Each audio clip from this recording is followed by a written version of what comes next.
где в теле живет опыт неудач. Запланировали одно – отменилось. Стали делать другое – сломалось. Будто черная полоса началась в жизни. Так вот, опыт неудач в теле хранится в грудном отделе. Вам сложно будет дышать полной грудью. Любые вирусные инфекции вы будете первым делом подхватывать носом, и будет образовываться сопли и боль в горле. И хуже всего по ночам вы будете храпеть.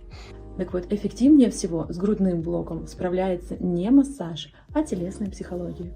Подписывайтесь на мой канал и смотрите самые классные техники у меня в сторис.